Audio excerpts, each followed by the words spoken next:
ഇന്ന് പീരീഡ്സ് ആയ ഒരു ഡേ ആണ്. അതുകൊണ്ട് തന്നെ വന്ന ഉടനെ ഡ്രസ്സൊന്നും മാറാൻ നിന്നില്ല. പെട്ടെന്ന് അരി കഴുകി അടുപ്പത്ത് വെച്ചത്. അപ്പോൾ പോയി കുളിച്ചിട്ട് വരുമ്പോഴത്തേക്ക് അരി ആകുമല്ലോ, അല്ലെങ്കിൽ പിന്നെ അതിന് വേണ്ടിയിട്ട് വെയിറ്റ് ചെയ്ത് നിൽക്കണം. അരി കഴിക്കൊണ്ട് നിന്നപ്പോഴാണ് കിച്ചൺ കുറച്ചുകൂടി ക്ലീൻ ആക്കാനുണ്ടെന്ന് എനിക്ക് തോന്നി. പിന്നെ അരിയൊക്കെ കഴുകി തീർന്നിട്ട് അത് ചെയ്യാമെന്ന് കരുതി. എനിക്ക് അരി ഈ വെള്ള കളറ് മാറുന്ന അരി കഴുകണം. അതിപ്പോൾ എല്ലാവർക്കും അങ്ങനെയാണോ എന്ന് എനിക്കറിയില്ല. അപ്പോൾ ഞാൻ അത് കഴുകി തീർന്നിട്ട് അവിടെ ഇരുന്ന് പാത്രമൊക്കെ കഴുകി.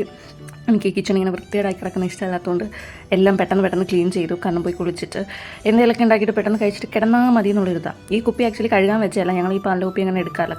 പിന്നെ ഇന്നലെ വെച്ച ചിക്കനും ബാക്കിയിരുന്നു, അതും എടുത്ത് കളഞ്ഞിട്ട് കഴുകി. പിന്നെ ഞാൻ പോയി കുളിച്ചിട്ട് വന്നപ്പോഴത്തേക്കും ചോറ് തിളച്ചിട്ടുണ്ടായിരുന്നു. ചോറല്ല, വെള്ളം തിളച്ചിട്ടുണ്ടായിരുന്നു. അപ്പോഴത്തേക്ക് ഏകദേശം ചോറായി. പിന്നെ അത് കഴിഞ്ഞിട്ട് ഞാൻ ജസ്റ്റ് ഒരു തക്കാളിച്ചോറ് ഉണ്ടാക്കാമെന്ന് കരുതി. അപ്പോൾ അതിന് വേണ്ടിയിട്ടുള്ള പ്രിപ്പറേഷനാണ്. ഞാൻ വെക്കുന്ന കണക്ക് എല്ലാവരും തക്കാളിച്ചോറ് വെക്കുന്നതെന്ന് എനിക്കറിയില്ല. അതാണോ തക്കാളിച്ചോറ് വെക്കുന്ന റെസിപ്പിന്നും എനിക്കറിയില്ല. ഞാനിങ്ങനെയൊക്കെയാണ് വെക്കുന്നത്. ഇതെല്ലാം ഫ്രൈ ചെയ്തെടുത്തതിന് ശേഷം മുളകും വറ്റൽമുളകും അല്ലാതെ പച്ചമുളകും വെളുത്തുള്ളി ഇട്ട് ഞാൻ ഫ്രൈ ചെയ്തെടുത്തിട്ട് അത് ജസ്റ്റ് അരച്ചെടുക്കും. അത് എന്നിട്ട് ഞാൻ റൈസിൽ മിക്സ് ചെയ്യും. അങ്ങനെയാണ് ഞാൻ ടൊമാറ്റോ റൈസ് ഉണ്ടാക്കാറ്. പിന്നെ അതിൻ്റെ കൂടെ കഴിക്കാനായിട്ട് ഞാൻ സാലഡ് ഉണ്ടാക്കിയിട്ടുണ്ടായിരുന്നു. കുറച്ച് ഉപ്പൊക്കെ ഇട്ട് അടച്ച് വെച്ച് നല്ലപോലെ കുക്കാവണം ഇത്. എന്നാലേ അത് അരച്ച് വരുമ്പോൾ ആ തക്കാളിയുടെ ഒരു ഇതൊക്കെ മാറുള്ളൂ.